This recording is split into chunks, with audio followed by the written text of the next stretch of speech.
एक breaking news, 2000 रुपए के नोट पर बड़ी खबर आई है। ये सर्कुलेशन से बाहर हो जाएंगे, लेकिन लीगल टेंडर के तौर पर अभी ये जारी रहेंगे।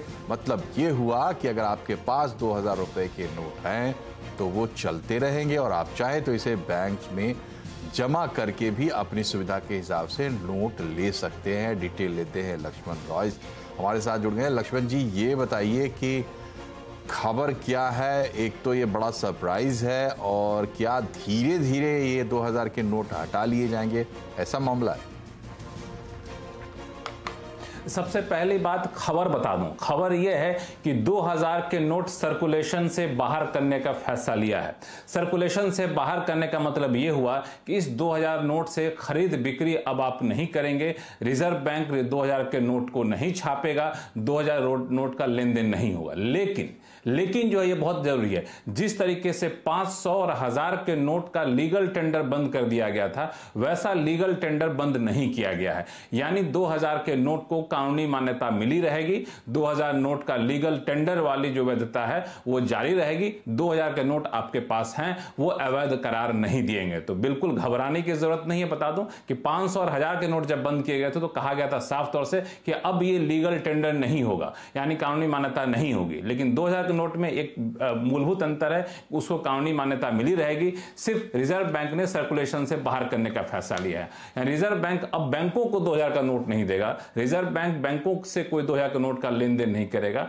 अब इसमें है कि हम अब क्या करें, जिनके पास 2000 के नोट है वो क्या करें। उनके लिए रिजर्व बैंक ने साफ तौर से कहा है कि जिन जिन लोगों के पास 2000 के नोट हैं उनके पास दो ऑप्शन है। पहला विकल्प यह है कि 2000 के नोट को ले जाकर के आप बैंक में अपने अकाउंट में जमा करा दीजिए।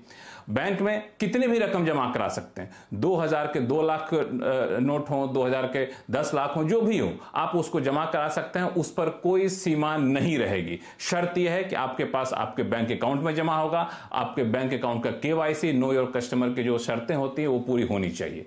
लेकिन अगर आप बैंक अकाउंट में जमा नहीं कराना चाहते हैं, आप चाहते हैं कि 2000 नोट को एक्सचेंज करके मैं 500 के नोट ले लूं, 100 रुपए के नोट ले लूं, 200 के नोट ले लूं, तो ये व्यवस्था भी की गई। इस व्यवस्था के तहत ये क्या गया है कि आप जाइए बैंक में जाइए, वहां पे अपने ब्रांच में जाइए और जाकर के आप अपना 2000 का नोट एक्सचेंज करा लीजिए, 500, 200, 100 जो भी चाहें। लेकिन उसमें एक सीमा है 20,000 रुपए तक आप ऐसा कर सकते हैं। यानी 20,000 रुपए तक आप एक्सचेंज कर सकते हैं एक बार में, एक दिन में।